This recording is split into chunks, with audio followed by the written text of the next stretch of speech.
మొన్నటి వరకు అంత లేదేమో గానీ ఇప్పుడైతే మాత్రం చంద్రబాబు నాయుడు గారు సీఎం అయిన తర్వాత తెలంగాణ కోసం తెలంగాణ ఎఫెక్ట్ అయితే ఆంధ్రప్రదేశ్ మీద ఎక్కువ పడుతుంది. ఎందుకంటే మొన్న మధ్య రేవంత్ రెడ్డి కొన్ని వ్యాఖ్యలు చేశారనో, రేవంత్ రెడ్డి చంద్రబాబు అనుకూలంగా ఉన్నారనో, ఓకే ప్రాజెక్టుల వ్యవహారం. ఇప్పుడు తాజాగా తెలంగాణ రాష్ట్ర వ్యవసాయ శాఖ మంత్రి తుమ్మల నాగేశ్వరరావు అలాగే చంద్రబాబు నాయుడు గారు భేటీ అయ్యారు. అయితే ఈ భేటీలో ప్రధానంగా కొన్ని అంశాలు అయితే చర్చకు వచ్చినాయి అంట. అవి బాబు గారికి ఒక పరీక్షగా మారబోతున్నాయా, లేదు అంటే వాళ్ళ కోరేరు కాబట్టి సహకారాలు అందిస్తారా? ఎందుకంటే ఈ పోలవరంకి సంబంధించి అక్కడ కొన్ని గ్రామాలు ఏవైతే ఉన్నాయో తెలంగాణ సరిహద్దు ప్రాంతాల్లో ఒక 5 పంచాయతీలు అనుకుంటావి, వాటిని తెలంగాణలో కలపాలి అనేది, అలాగే పెదవాగు ప్రాజెక్టు రిపేర్ ఖర్చు ఏదైతే ఉందో దాంట్లో 85% ఆంధ్రప్రదేశే భరించాలట.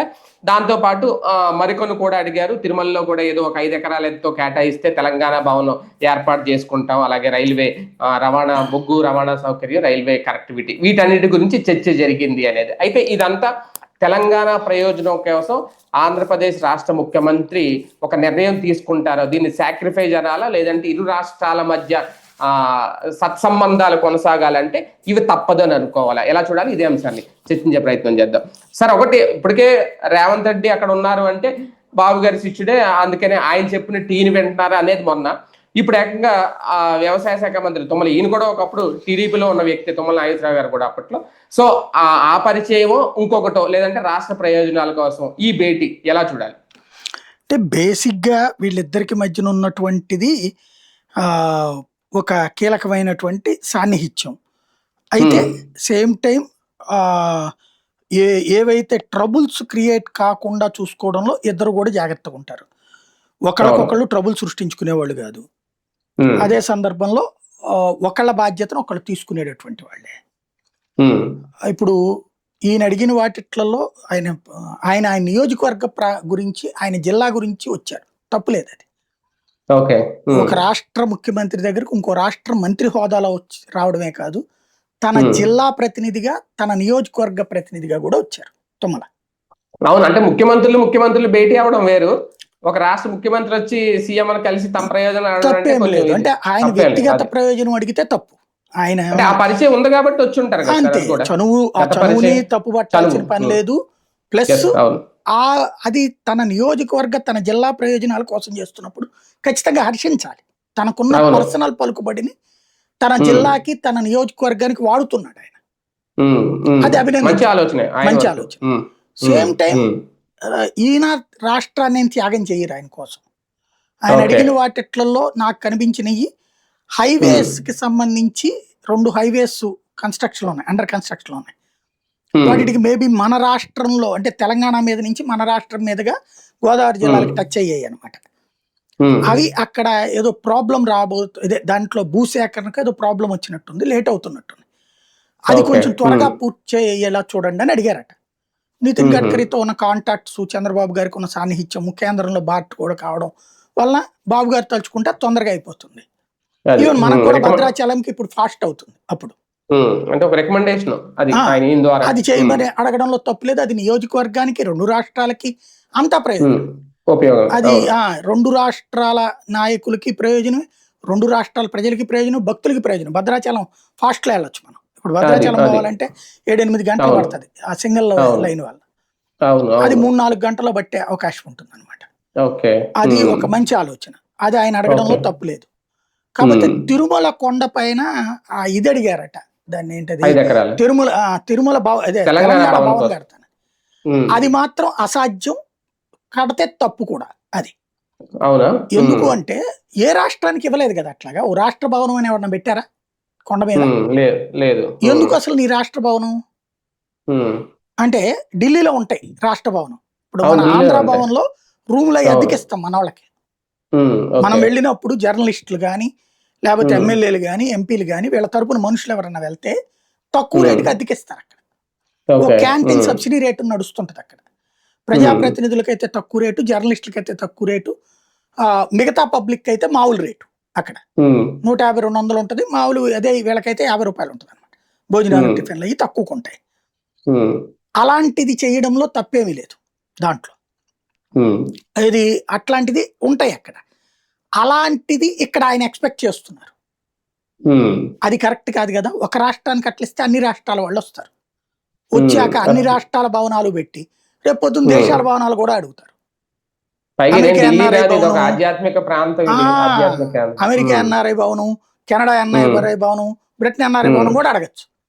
అక్కడ ఉన్నది ప్లేస్ చాలకనే ఇప్పుడు అటవీ ప్రాంతం ఎక్కువ ఉంది అని కొత్తగా కాటేజీలే ఇవ్వట్లేదు. అక్కడ కొత్త కాటేజీలకే కట్టుకోవడానికి ఒప్పుకోవట్లేదు. అక్కడ తిరుపతిలో కడుతున్నారంట. అట్లాంటిది వీళ్ళకి ఎట్లా ఇస్తారు అక్కడ? ఇంకోటి, అది ఎప్పుడైతే బిగిన్ అవుతుందో దర్శనాలకి టికెట్లు ఇవన్నీ కూడా బిగిన్ అవుతాయి. ఇప్పటికే వాస్తవంగా మనకి లేని అవకాశాన్ని మనం వాళ్ళ నుంచి తీసుకుంటున్నాం, వాళ్ళకి ఇచ్చాం. ఏంటంటే మన ఎమ్మెల్యేలతో పాటు వాళ్ళ ఎమ్మెల్యేల లెటర్లు కూడా యాక్సెప్ట్ చేస్తున్నాం. వారంలో 4 రోజులు ఏమో. మరి తెలంగాణలో యాదగిరి గుట్టలు అట్లా ఏమైనా పెట్టారా మనకి ఆఫర్? లేదు. అక్కడ ఉన్నటువంటి భద్రాచలంలో అట్లాంటి ఆఫర్ ఏమైనా పెట్టారా? లేదు. మామూలుగా మనోళ్ళు లెటర్ పట్టుకుని వెళ్తే అక్కడ ఏమన్నా ఖాళీగా ఉంటే ఇస్తున్నారు. ప్రత్యేకించి మనకంటూ కోట ఏమి ఇవ్వట్లేదుగా. తెలంగాణలో ఉన్నటువంటి అనేక ఆలయాలు మనకు అట్లాంటివి ఏమి ఇవ్వట్లేదు కదా. అసలు అట్లాంటిది ఏమన్నా అనుకుంటే ఇద్దరు ముఖ్యమంత్రులు కూర్చొని మాట్లాడుకుని అనుకోవాలి. ఇంకోటి, అట్లా అనుకుంటే రేపు పొద్దున్న తమిళనాడు వాళ్ళు కూడా అడుగుతారు కదా. అయినా సరే మనం ఇస్తున్నాం, ఎందుకంటే మన నాయకులకి, మనకి తెలంగాణలోనే మన నాయకులందరూ ఆస్తులు ఉన్నాయి కాబట్టి, ప్లస్ వాళ్ళు కలిసినే రాజకీయాలు సుదీర్ఘకాలం చేస్తున్నారు కాబట్టి ఒకళ్ళకొకళ్ళు ఇచ్చిపుచ్చుకుంటున్నారు. అంతేగా, అది ఇవ్వడం అనేదే ఎక్కువ ఓ రకంగా చెప్పాలి. అలా అనుకుంటే రేపు యాదగిరి గుట్ట మీద ఆంధ్ర భవన్ కట్టాలి, తమిళనాడులో అక్కడ అరుణాచలం ఆంధ్ర భవన్, కేరళలో ఆంధ్ర భవన్ కట్టాలి. అట్లా కరెక్ట్ కాదు కూడా. అట్లాగా ఒకటే ఏంటంటే, మనం ఏమన్నా తిరుపతిలో తిరుమల పైన కాటేజీలు ఓన్లీ ఆంధ్ర వాళ్ళకే ఇస్తాం, మిగతా వాళ్ళకి ఇవ్వమంటే అప్పుడు అడిగారంటే ఒక అర్థం ఉంది, మా తెలంగాణ వాళ్ళు ఇబ్బంది పడుతున్నారని. ఎవరు వచ్చినా రావచ్చు కదా, ప్రపంచంలో ఎవరైనా వచ్చి క్యూ లైన్ లో నుంచి తీసుకొచ్చి కదా ఆన్లైన్ లోనే బుక్ చేసుకోవచ్చు. మీకు లోకల్ వాళ్ళు అయితే ఆధార్ కావాలి, ఇండియా వాళ్ళు అయితే, బయట వాళ్ళు అయితే కనుక వాళ్ళ పాస్పోర్ట్ కావాలి. సింపుల్. ఇంకేముంది దాంట్లో ప్రత్యేకించి? ఇక మీకు ఎట్లాగూ లెటర్ పట్టుకొచ్చినప్పుడు ఇస్తున్నారు కదా రూమ్లో ఉన్నాయి. ప్రత్యేకించి ఏంటంటే వాళ్ళు తిరుపతి మీద గ్రిప్ కావాలని కోరుకుంటున్నారు, తమకి హక్కు కావాలని కోరుకుంటున్నారు. అది చెయ్యరు నేను అనుకోవడం బాబు గారు. రేవంత్ కూడా అడుగుతాడు అయ్యి, కానీ కేసీఆర్ అడగాలి. ఆ విషయంలో మెచ్చుకోవాలి కేసీఆర్. ఎందుకంటే అట్లాగ అడిగితే మనం కూడా ఇవ్వాల్సి వస్తుంది కదా అనే పాయింట్ తో అతను అడగల. వీళ్ళు అడుగుతున్నారు తిరుమల మీద. ఎందుకంటే ఎవరైనా సరే తిరుమల స్వామివారిని దర్శించుకోకుండా ఎవడు పోతాడు కాన్సెప్ట్. కేసీఆర్ అడిగే ఉద్దేశం ఉంటే అప్పుడు 100 కోట్లు ఖర్చు పెట్టి యాదగిరి గుట్టను డెవలప్ చేసుకుందాం మనం అని అప్పుడు అన్నారు కదా, అది క్లియర్ గా. అందుకని వాళ్ళు కరెక్ట్ గానే ఉన్నారు, ఇటు పక్కన వీళ్ళు కరెక్ట్ గానే ఉన్నారు వీళ్ళ ద్వారా. ఇకపోతే ఇంకొకటి వచ్చేటప్పటికి మీరు అన్నట్టు 5 గ్రామాలు 5 గ్రామాలకు సంబంధించి ఇవ్వడం కుదరకపోవచ్చు. అంటే దారిలో ఆంధ్ర కలుస్తున్నది 5 గ్రామాలు. తెలంగాణ భూభాగంలోనే ఉన్నాయంట కదండి 5. అవును, అది ఆంధ్రాలోకి ఇచ్చారు కదా. ఆ లెక్కనైతే 7 మండలాలు తెలంగాణవే. 5 గ్రామాలు ఏంటి? 7 మండలాలు అందులో ఈ 5 గ్రామాలు వెళ్తున్నప్పుడు 5 గ్రామాలు ఇవి కూడా అందులో ఇచ్చినయే కదా, అప్పుడు ఇచ్చినయే కదా. ప్రత్యేకించి వదిలేసుకుంటే వదిలేసుకోవచ్చు, కానీ అప్పుడు ఏమవుతుందంటే లింక్ మిస్ అవుతాం మనం. ఇప్పుడు 7 సిస్టర్ స్టేట్ గురించి మాట్లాడుతుంటాం చూడండి. వీళ్ళు ఈ జిహాదీలు కేకలేసింది అదే కదా, అక్కడ మొక్క చేస్తే ఇండియాకి దానికి సంబంధాలు కట్ అవుతాయని. అట్లాగా ఇప్పుడు ఆ 7 మండలాలకి ఆంధ్రాకి కనెక్షన్ కట్ అవుతుంది ఈ 5 గ్రామాలు వదిలేస్తే. కాబట్టి ఇవ్వడానికి ఇబ్బంది అవుతుంది. అంటే మనం అప్పుడు తెలంగాణలో నుంచి వెళ్ళి మనకు సంబంధించిన పనులు చేయాల్సి వస్తాయి అక్కడ ఆంధ్ర కిందకు వచ్చే 7 మండలాలకి. అది కొంత ఇబ్బంది అవుతుంది. కాబట్టి మేబీ అది కుదరకపోవచ్చు, లేదా ఏమన్నా ఆల్టర్నేటివ్ ఉండి వీళ్ళు ఏమైనా ప్లాన్ చేస్తారని తెలియదు. అది వాళ్ళకి ప్రయోజనం, నియోజకవర్గానికి ప్రయోజనం తప్పించి ఆంధ్రాకి ప్రయోజనం అయితే కాదు. అది ఒకవేళ కలిపినా సార్ ఒక 5 గ్రామాలు, దానివల్ల ఆంధ్రాకి కూడా పెద్ద నష్టమే ఉంటది. దానివల్ల నేను చెప్తోంది లింక్ కట్ అవుతుంది కదా అంటున్నా. లింక్ కట్ అవుతుంది అంతే. ఇప్పుడు హైదరాబాద్ కి డైరెక్ట్ గా మనం వెళ్తాము, తెలంగాణలో నుంచి వెళ్తున్నట్టు, అంతేగాని ఆ లింక్ కట్ అయితే వేరే పేరు వెళ్ళిపోతుంది కదా మనకి. అది సమస్య. ఈ పెదవాగు ప్రాజెక్టు రిపేర్ ఖర్చు ఏపీఏ పెట్టుకోవాలన్నారట ఒక 85%. అది మాత్రం తప్పు. అంటే ఆయనకి ఏమైందంటే మేబీ నేను అనుకోవడం తెలంగాణ దగ్గర డబ్బులు లేవు, రేవంత్ అనుకుంటా డబ్బులు లేవని చెప్పుంటాడు రేవంత్. సంక్షేమ పథకాలకి డబ్బులు ఇవ్వలేకపోతున్నాం. సో మన ఇక్కడంటే సూపర్ 6, అక్కడ 6 గ్యారెంటీలు అని 6 గ్యారెంటీలు 6 గ్యారెంటీలకి డబ్బులు లేక ఇబ్బంది పడుతున్నాము, ఇరిగేషన్ ప్రాజెక్టులు పెద్ద చేయలేము, చంద్రబాబు గారిని అడిగని చెప్పుకుంటారు. తెలివితేటలు చూడండి, ఆయకట్టు ఆంధ్రాకి కూడా వస్తుంది కాబట్టి ఆ వాగు నీళ్లు ఇటు వస్తున్నాయి కాబట్టి దాని రిపేర్ ఖర్చు మనం పెట్టుకోవాలట. సగం అనే పేరుతో మన చేతనే పెట్టిద్దామని చూస్తున్నారు. బానే ఉంది. ఆ లెక్కనైతే గనక ఇప్పుడు కర్ణాటక నుంచి వస్తుంది ఆల్మట్టి, ఆల్మట్టికి మెయింటెనెన్స్ అంతా తెలంగాణ వాళ్ళు ఖర్చు పెడతారే, మనకు కూడా వస్తుంది కృష్ణా నది.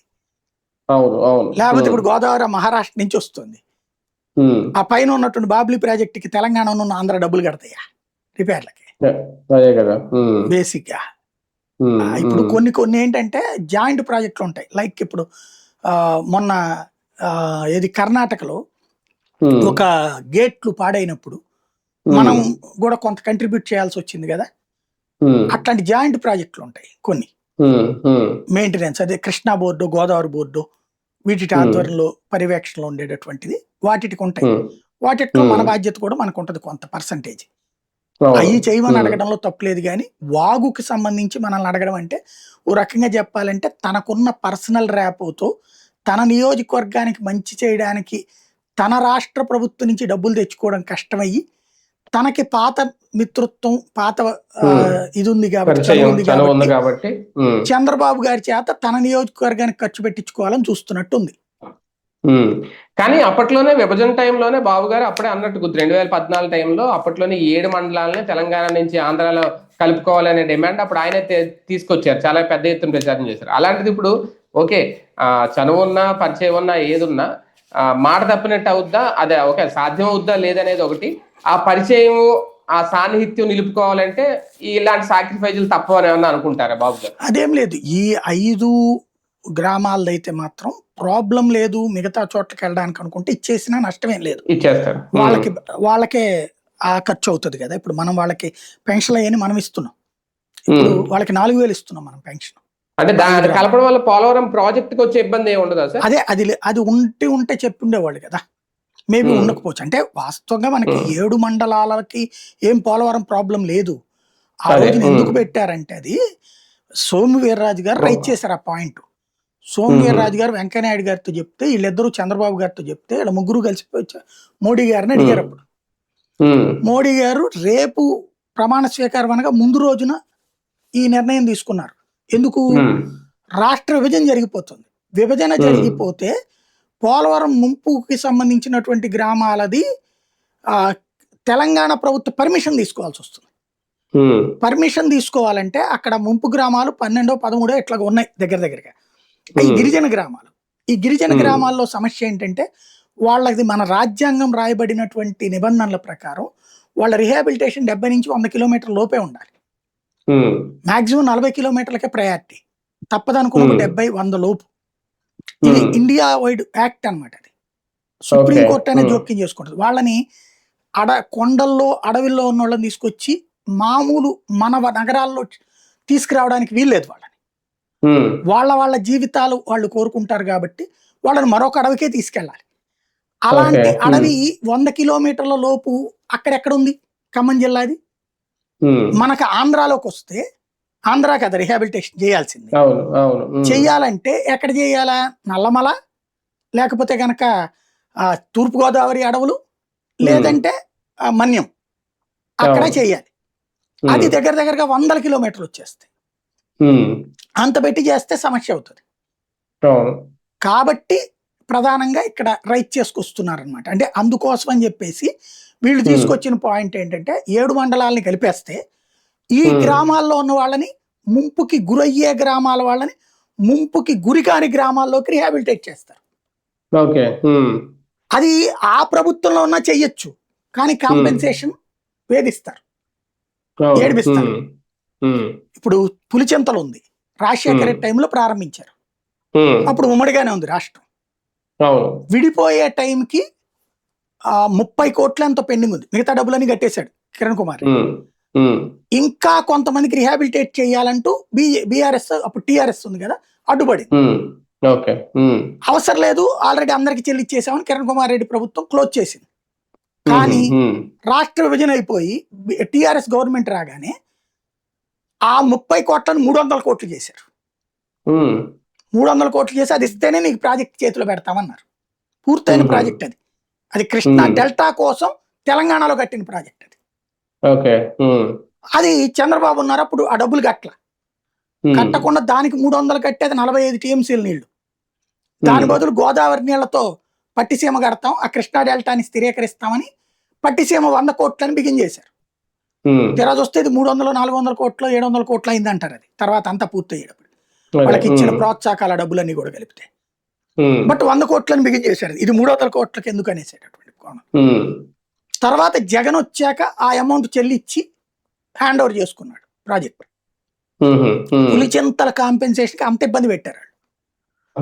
30 కోట్ల రూపాయలు, అది కూడా అదనంగా వచ్చిన కాంపెన్సేషన్. ఏంటి వాళ్ళు అప్పుడు తెచ్చింది, అంతకుముందు ఎప్పుడో పులిచింతలు బిగించేసింది. నేను విజయవాడలో టీవీ 9లో పనిచేస్తున్నప్పుడు కవర్ చేసిన నేను.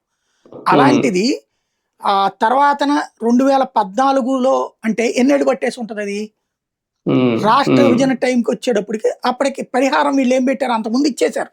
ఇస్తే చివరిలో వీళ్ళు ఏం వెలిగి పెట్టారంటే, చివరిలో కాంగ్రెస్ చట్టం తెచ్చింది కదా, 3 times ఎక్స్ట్రా డబ్బులు ఇవ్వాలి, ప్లస్ అక్కడ ప్రభావితం అయ్యే వాళ్ళందరికీ కాంపెన్సేట్ చేయాలని ఆ కోటా కింద ఇవ్వమని పెట్టారు. పాత ప్రాజెక్టు కొత్త పరిహారం పెట్టారు అన్నమాట. ఆ పరిహారం ఇవ్వలేదని అది 30 కోట్లు 300 కోట్లు అయింది. అది దాదాపుగా ఇవ్వాల్సి వచ్చింది ప్రభుత్వం. అలాంటి పరిస్థితి ఇక్కడ వచ్చిండేది పోలవరానికి ఆ రోజున. లేదా పర్మిషన్ ఇవ్వమని అడ్డు పెట్టేవాళ్ళు కోర్టులో, గిరిజనుల చేత పెట్టించేవాళ్ళు. కాబట్టి ఆ రోజున దాన్ని కలపమని అడిగారు, కలిపేశారు. అది తద్వారా మనం పోలవరం ప్రాజెక్టు పూర్తి చేసుకుంటున్నాం. పర్యావరణ అనుమతులు కూడా ఇప్పటికి కూడా కేంద్ర మంత్రి, పర్యావరణ శాఖ మంత్రి ఎప్పటికప్పుడు ఏడాది పాటు దీనికి అనుమతులు అక్కర్లేదన్న స్టే ద్వారా కొనసాగుతుంది ప్రాజెక్ట్. పర్యావరణ క్లియర్ అనుమతులు ఇవ్వలేదన్నమాట దానికి. ఇంకోటి ఇప్పుడు 41.5 అడుగులు చేయడానికి కారణం కూడా అదే. 45.5 అడుగులు చేస్తే ఛత్తీస్గఢ్ లో, తెలంగాణలో, ఒరిస్సాలో కొన్ని కొత్త ప్రాంతాలు మునుగుతాయి. అదంతా కాంపెన్సేట్ చేయాలంటే ఇవాళ లెక్క ప్రకారం దగ్గరగా 50-60 వేల కోట్లు పైన అయిపోతుంది. 1,00,000 కోట్లకి వెళ్ళిపోతుంది ప్రాజెక్ట్. ఎత్తు పెంచితే ఒరిజినల్ ఎత్తు అది 45. ఆ ఒరిజినల్ ఎత్తుకి సరిపడా కట్టట్లేదు. ఎందుకు అంటే వాళ్ళందరికి కాంపెన్సేట్ చేయడం ఇదంతా కేంద్ర ప్రభుత్వం మీద పడుతుంది కాబట్టి 41.5 దగ్గర ఆపుతున్న కారణం కూడా అదే అన్నమాట. అదే సార్, రైల్వే కనెక్టివిటీకి సంబంధించి కూడా రికమెండేషన్ అడిగారా? బొగ్గు రవాణా ఇవన్నీ కూడా అవన్నీ పెద్ద ప్రాబ్లం ఏం లేదండి. కావాలంటే ఊరికే సంతకం పెట్టేస్తారు. బాబు గారు కూడా మాట్లాడమంటే మాట్లాడతారు కూడా. అదేం పెద్ద ప్రాబ్లం ఏం కాదు. అంటే కొత్తగూడెం నుంచి వచ్చాయి అనుకుంటాయి అన్ని. సార్ ఇవన్నీ ఒకటి, ఇప్పుడు ఈయన ఎన్డీఏలో భాగస్వామిగా ఉన్నారు, మోడీతో మంచి పరిచయాలే ఉన్నాయి కాబట్టి, వాళ్ళు కాంగ్రెస్ ప్రభుత్వంలో వాళ్ళ ముఖ్యమంత్రి ఉన్నారు కాబట్టి ఆ ఉద్దేశంతో వచ్చి బాబు గారిని కలిశారని కూడా అనుకోవచ్చు. అదేం లేదు. నాకు తెలిసి ఆయన నియోజకవర్గం, ఆయన జిల్లాకి సంబంధించి అక్కడ రాని నిధులు ఇక్కడి నుంచి రాబట్టుకోవాలని, అలాగే ఈ తిరుమల దీన్ని అడిగినట్టున్నారు. కానీ అక్కడ రేవంత్ కూడా కేంద్రంతో మంచి కాంటాక్ట్స్ ఉన్నాయి. పేరుకి ఆయన కాంగ్రెస్ ముఖ్యమంత్రి తప్పించి రాహుల్ గాంధీ దగ్గరికి వెళ్ళినప్పుడు మోడీని తిడతాడు, మోడీ దగ్గరికి వెళ్ళినప్పుడు నేను ఏబీవీపీ అని చెప్తాడు. బీజేపీ మంత్రులు అందరితో మంచి సాన్నిధ్యం ఉంది. చంద్రబాబు గారికి ఎంత చనువు ఉందో, చంద్రబాబు గారిని ఏమిటంటే పెద్దరికంగా చూస్తారు వాళ్ళు. లోకేష్ ని అభిమానంగా చూస్తారు కేంద్ర మంత్రులు. లోకేష్ కి ఎట్లాంటి చనువు ఉందో రేవంత్ కి అట్లాంటి చనువు ఉంది అక్కడ. అది ఇక్కడ కీ పాయింట్. ఇచ్చిపుచ్చుకుంటున్నాయి 2 రాష్ట్రాలు అని అనుకోవచ్చా? జరిగితే అనుకోవచ్చు. రైట్ చూద్దాం. మొత్తానికి బాబు గారు ఇక్కడ సాక్రిఫైస్ ఏమన్నా చేస్తారా, లేదంటే 2 రాష్ట్ర ప్రయోజనాలు ఆలోచించి నిర్ణయం తీసుకుంటారా? మొత్తానికి తుమ్మలతో చంద్రబాబు నాయుడు గారి భేటీ అయితే ఒక ప్రాధాన్యత సంతరించుకుంది. మరి తర్వాత దీని పరిణామాలు ఎలా ఉంటాయో వేచి చూడాలి.